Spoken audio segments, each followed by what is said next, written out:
Good evening, ma'am. Good evening, everyone. Yung report ko po is continuation lang po ng report ni Jerusalem Iba. Ito po ay Chapter 6 in the University of Santo Tomas, 1877 to 1882. So, University of Santo Tomas, UST Education Context. The first bullet, the Faculty of Medicine was relatively new, established 6 years before Rizal entered the university. Sinasabi sa first bullet, ang Faculty of Medicine at Pharmacy ng UST ay formal na binuksan noong Mayo 28, 1871. Dahil dito, 6 na taon pa lamang itong naitatag nang magsimulang mag-aral si Rizal sa universidad noong 1877. Ito ang kauna-unahang paaralan na medisina sa Pilipinas at buong Timog Silangang Asya. UST was second bullet.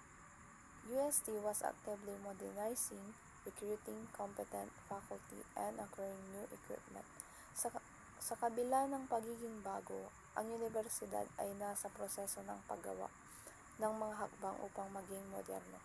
Kasama rito ang pagkuha ng mga mahuhusay na guro at ang pagbili ng mga bagong kagamitan para sa mga mag-aaral. Third bullet, applicants for teaching positions were strictly vetted to meet qualification. Upang masiguro ang kalidad ng edukasyon, ang mga aplikante para sa posisyon ng pagtuturo ay dumadaan sa isang mahigpit na pagsusuri o tinatawag na vetting upang matiyak na sila ay sapat na kwalipikado sa pagtuturo ng mga estudyante. Bagamat sinisikap ng UST na magmoderno, ang karanasan ni Rizal ay naging mapanghamon. Ayon sa mga tala niya, hindi naging kasing ganda ang kanyang mga grado rito kumpara sa Ateneo dahil sa ilang dahilan ni Rizal, naranasan ni Rizal ang pagtrato sa mga Pilipinong mag-aaral bilang mas mababa sa mga Kastila. May mga Dominikanong profesor na naging mahigpit at hindi naging maganda ang trato sa kanya. Sa kabila ng modernisasyon, naramdaman ni Rizal na marami pa ring makaluma at mapaniil repressive na sistema sa loob ng silid-aralan. Equipment and teaching aids.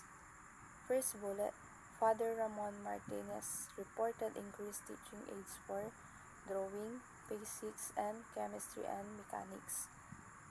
Iniulat dito ni Father Ramon Martinez ang pagdami ng kagamitan o teaching aids para sa mga kursong drawing, physics, chemistry at mechanics. Si Father Martinez ay isang profesor ng natural history sa nagtatag ng UST Museum Arts and Sciences noong 1871. The second bullet, the university obtained precious specimens for mineralogy, stereography, and geology, and numerous animal specimens. Nakakuha ang universidad ng mga mahalagang halimbawa o specimens para sa pag-aaral ng mineralogy, stereography, geology, at iba't ibang uri ng mga hayop. Ang mga ito ay ginagamit bilang material sa loob ng silid-aralan. Then the third bullet, the UST Museum had a collection of 5,747 biological and physical specimens for 1983.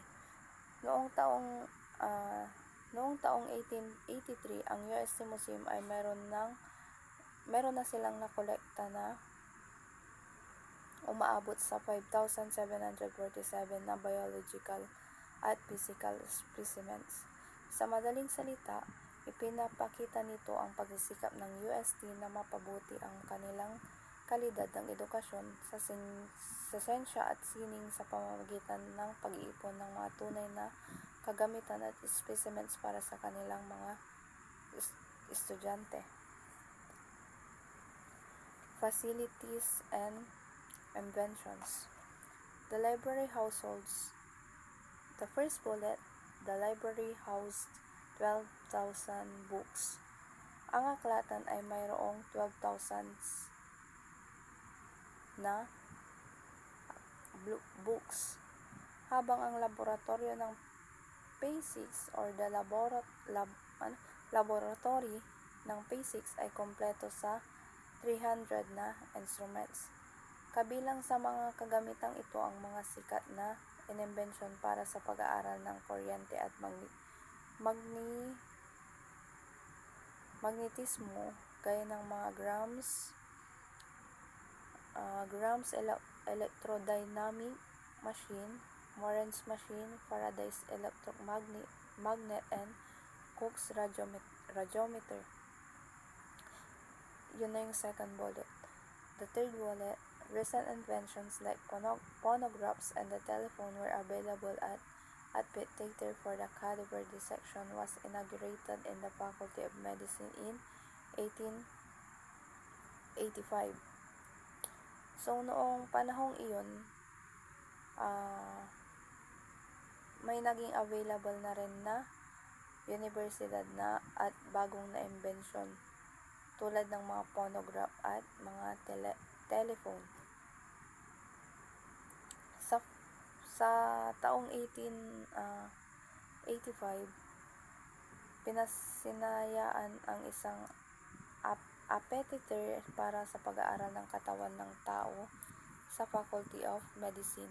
So, ito ay isang mahalagang bahagi ng pagsasanay ng mga doktor sa Pilipinas. The last bullet, overall, the university's facilities, staff, and materials were on par with other institutions of the era. Sa pangkalahatan, ang mga pasilidad ng guro at mga kagamitan ng mga universidad ay itinuturing na kapantay ng iba pang mga malalaking institusyon sa buong mundo sa panahong iyon. Next, the notable alumni and diverse environment. First bullet, hundreds of graduates made significant names for themselves, including Nicanor Padilla, head of the Medical Corps of the Filipino Army, lawyers Nomerano Adriano, Marcelo H. Del Pilar, and Juan Manday, and pharmacist Mariano V. Del Rosario. Daang-daang nagtapos ang gumawa ng malalaking pangalan para sa kanilang sarili. Kabilang sila Nicanor, pinuno ng Medical Corps ng Hukbong Pilipino, si abogado Mariano Adriano, Marcelo Del Pilar, and then si Juan Manday. Ang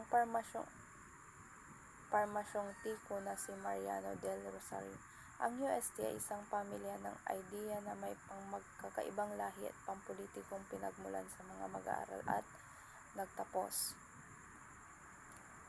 And then, Rizal grades. Rizal non-stellar grades might be attributed to other causes, such as the absence of close guidance found at Ateneo.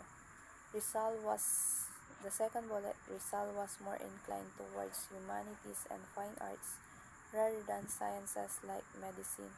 Ang hindi mahuhusay na grado Rizal ay maaaring maiugnay sa iba't ibang mga dahilan, tulad ng kawalan ng malapit na patnubay at matatagpuan sa Ateneo. Mas hilig ni Rizal ang humanities at fine arts kaysa sa agham na medisina. And then, the next, Rizal distractions at Ateneo UST. Jose Rizal was involved in extracurricular activities and social groups while studying. Here's the first bullet. El Compañerismo. Rizal led a student group of El Compañerismo, the comradeship for mutual support inspired by Dumas' Three Musketeers. Pinangunahan ni Rizal ang isang grupo ng mag-aaral na tinawag na si El Compañerismo, ang pagsasamahan para sa mutual na suporta. Isang inspirasyon ang nobelang Three Musketeers and Dumas. Tinawag din ng mga miyembro ng kanilang sarili na Compañeros de Jehu, na inspirasyon naman ng isa pang nobela ni Dumas tungkol sa mga aristokradong Pransis na lumalaban sa revolusyon. And then the next, ano na yung next dito ay? Si Compañeros de Jehu. Members are also called themselves Compañeros de Jehu, inspired by other Dumas novel about French aristocrats resisting revolution. And the next is the clashes and injuries. The group members often clash with Spanish students. Rizal, an expert in fencing and wrestling, was involved in some fights and was tended to be Leonor Rivera after being injured. Madalas magkasugpa ang mga miyembro ng grupo at mga mag-aaral ng Espanyol. Si Rizal, na eksperto sa fencing at wrestling, ay nasangkot sa ilang away at inalagaan ni Leonor Rivera matapos masugatan. Groups end. The group disbanded after Rizal left Spain in 1882, but members stayed in touch. Nung groups end na, nagkawatak-watak ng kanilang grupo matapos umalis si Rizal patungong Espanya. Noong 1882,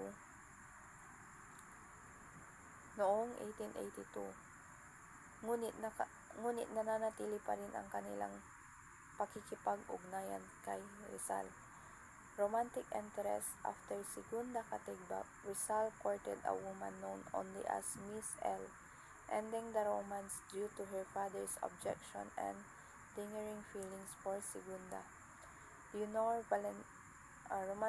romantic interest.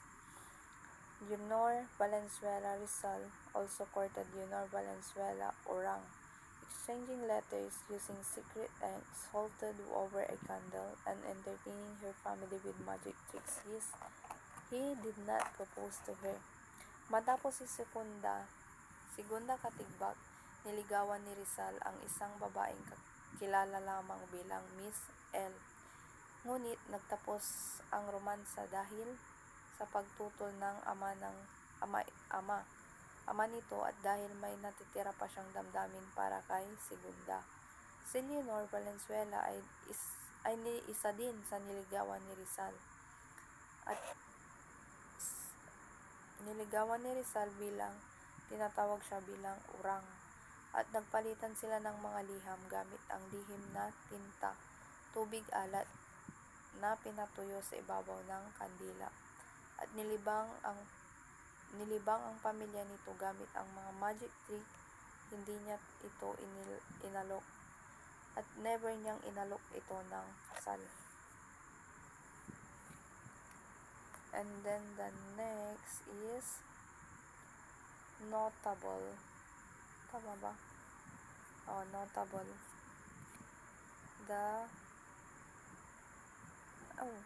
Wait lang. Hindi pala. The Rizal relationships.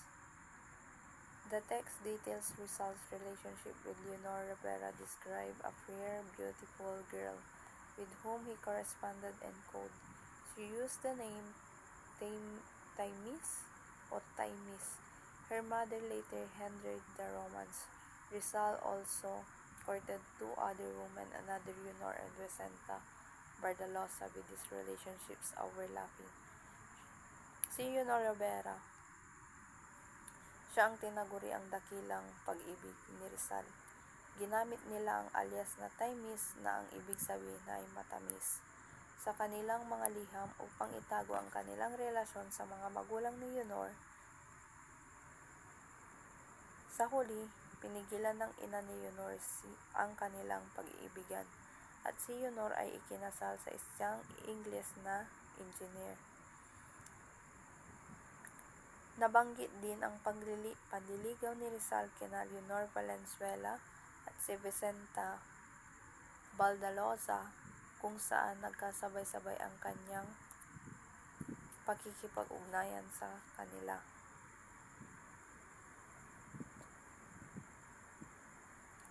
University Life and Literary Works. The text asserts there was no discrimination against Filipino students at the University of Santo Tomas, where Rizal won top prizes in the literary contest. While a student there, he wrote the satirical one-act play Junto at Pasig and the poems ABDL, Aziz Y. Muhammad, and Al-M.R.P. Pablo Ramon.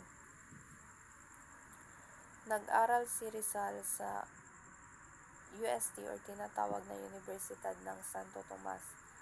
Ayon sa kanya, walang diskriminasyon na naganap laban sa mga estudyanteng Pilipino noon. Habang nasa UST siya, nanalo si Rizal sa pangunahing premyo sa mga patimpalag sa pagsulat. May mga ilan siyang agda na naisulat. Yun ay yung una is the Junto al Pasig, isang sarswela o dulang may isang yugto. Pangalawa is yung ABDL, Aziz Y. Mahoma at Al-MRP. Pablo Ramon, mga tula na nagpapakita ng kanyang husay sa kanyang sining. Decision to study in Spain. After this 4th year of medical studies, Rizal decided to continue his education abroad. The text disproves the common belief that this decision was due discrimination in the university. Matapos ang kanyang ika-4 na taon sa kanyang pag-aaral sa medicine, nagpa siya si Rizal na ituloy ang kanyang pag-aaral sa ibang bansa. Nilinaw din niya sa kanyang teksto na kanyang desisyon ay ito ay hindi dahil sa diskriminasyon sa kanyang universidad, kundi isang hakbang upang mas mapalawak ang kanyang kaalaman para sa bayan. Incident of brutality. A significant incident mentioned is when Rizal was an active victim of Spanish brutality, being beat by a civil guard due to failing to salute him in the dark. Noong 1878 o 1880, ayon sa ibang source, habang naglalakad si Rizal sa dilim, Calamba, hindi niya napansin ang isang tiyente na si Guardia Civil, kaya hindi niya ito nasaluduhan. Dahil dito, hinagupit siya ng isang espada sa likuran ng nasabing opisyal. Nagreklamo din si Rizal sa gobyerno general, ngunit wala itong nangyari dahil siya ay isang Indio at opisyal na Kastila. Next is the important dates in the life of Rizal.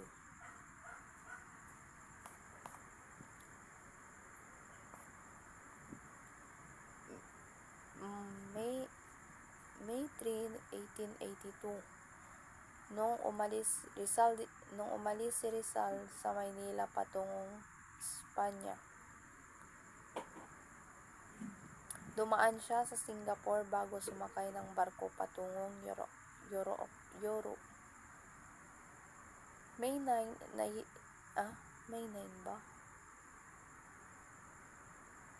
May 9, 1882. Tama ba?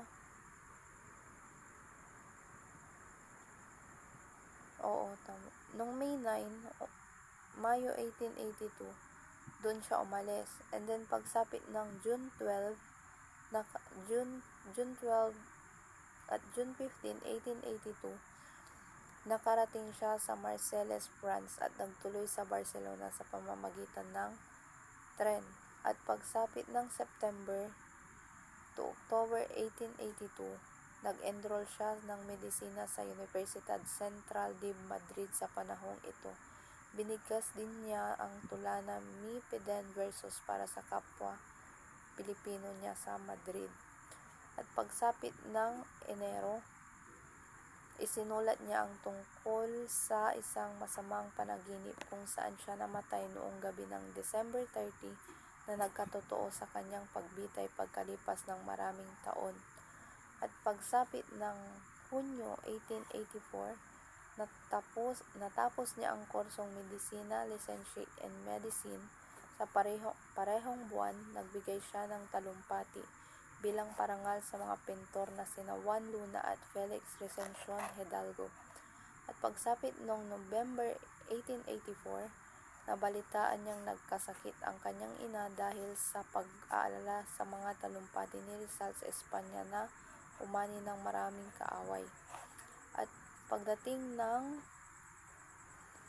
Hunyo 1885, natapos niya ang kurso sa Filosofiya at Letra sa may pinakamataas na parangal.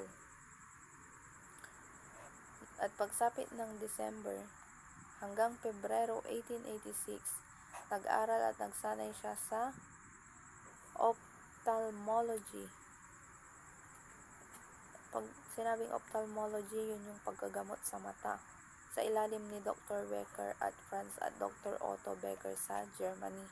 At pagsapit ng March hanggang Abril 1886, habang nasa Germany siya, sumulat siya sa kanyang kapatid na si Trinidad tungkol sa mga katangian ng kababaihan, Alemán, at isinulat ang tulang A las Flores de Heidelberg.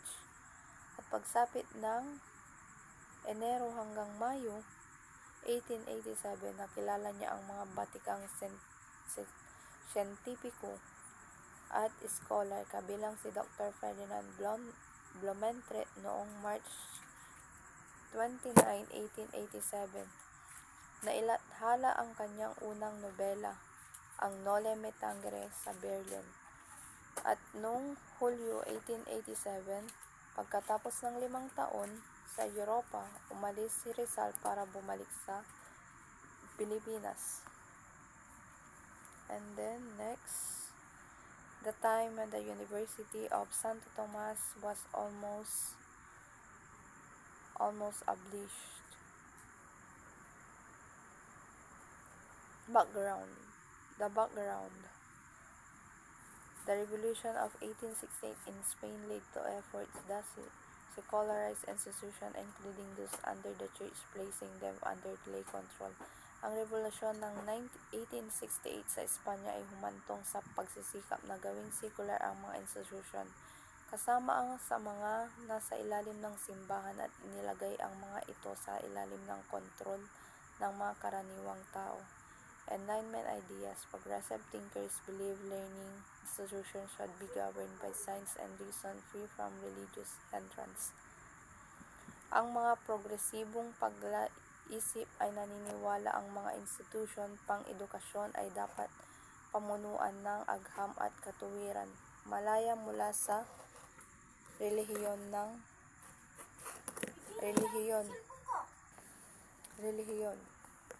And then Moret Decree, November 6, 1870. Spanish Overseas Ministry Sigismondo Moret issued a decree to secularize the University of Santo Tomas, UST. Moret Decree. Ang ministro ng Moret Decree ay Espanya ay Ibayong Dagat na si Sigismondo Moret ay naglabas ng isang dekreto upang isang sekular ang Universidad ng Santo Tomas. Impact of decree would have removed administration and control from the Dominican founders. The University of rector would become government-appointed layman. The university, already 262 years old, faced its potential end. Aalisin ang administration control mula sa tagapagtatag na Dominican. Ang rektor ng universidad ay magiging isang karaniwang tao na itinatalaga ng gobyerno. Ang universidad na 262 na taon na noon ay humarap sa potensyal na katapusan. The Dominican Protest. Ang Dominican Protest ay nagprotest ang mga Dominican laban sa dekreto. Nagpadala ng delegasyon sa Madrid noong Pebrero 1871. Ang delegasyon ay sinuportahan ni Father Francisco Rivera at kalaunan ni Father Pedro Payo na naging Arsobispo ng Maynila. The other decrees nananawagan para sa pagsupin ng iba pang paaralan, Letran, Ateneo, Eskwela, Nautical, Eskwela, and the Diluvio by Pentor. Nilayon na isama ang mga ito sa iisang institusyon ng Pilipino. And the name change na binago ay ang from the University was Universidad de Pilipinas or the Universidad de Manila. Establish of new faculties is noong 1871 at na-authorize the established faculties medicine, pharmacy at university. Next is the political influence of education. Ang dekreto ng Moret ay naglalayong gawing secular ang UST, ngunit ang kawalang katatagan sa politika ng Espanya kabilang ang mga pagbabago sa gobyerno at sa hari ay pumigil sa buong pagpapatupad nito. Ang dekreto ay tuluyang binawi noong 1875. Ang tanging bahagi ng dekreto ng Moret na ipinatupad ang pagtatag ng Faculty of Medicine ang pharmacy noong 1871. Ang struktura ng universidad noong panahon ni Rizal. Sa panahon ng pag-enroll ni Rizal, ang UST ay may fakultad na Teolohiya, Batas, Kanon, Batas Sibil, Medisina, Parmasya at Notarial School. Isang makabuluhang pagbabago ay ang paglikha ng isang paaralan para sa mga midwives noong 1879. Paaralan para sa mga midwives noong 1879 na nagbigay daan sa mga kababaihan na mag-enroll sa universidad sa kauna-unahang pagkakataon. Ang mga paaralan para sa mga medical pharmaceutical practitioner ay tinatag din noong 1880. Ang Faculties of Medicine and Pharmacy ay inilagay sa dating gusali ng San Jose College, habang ang mga practical na klase para sa patolohiya at operasyon ay ginanap sa San Juan de Dios Hospital. And the Moret Decree intended to secularize the university was never implemented and was later revoked in 1875. Moret Decree ay isang utos mula sa Espanya na naglalayong gawing secular o ilipat sa kontrol ng gobyerno ang universidad. Dahil dito, binalak palitan ang pangalan ng UST at gawin itong Universidad de Pilipinas. Gayunpaman, dahil sa matinding pagtutol ng mga April at ang ng simbahan, hindi ito na patupad at formal na binawi noong 1875.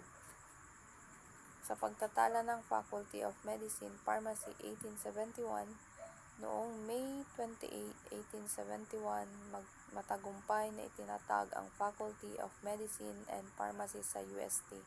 Ito ang naging kauna-unahang paaralan ng medisina at parmasya sa Pilipinas.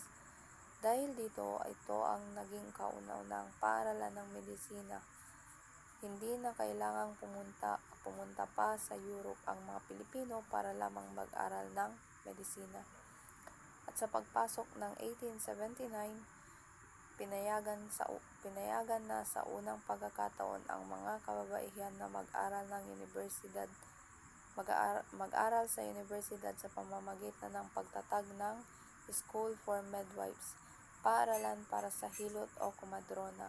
Ito ang nagsilbing unang hakbang sa pagbubukas ng mas mataas na antas ng edukasyon para sa kababaihan sa UST. Dahil wala pang sariling ospital ang UST noon, ang mga klase sa medisina at operasyon ay ginawa sa San Juan de Dios Hospital na matatagpuan sa Morala Street sa Intramuros. Ito ang nagsilbing training ground ng mga doktor na nagtapos sa universidad. Yan lamang po ang aking report. Thank you po.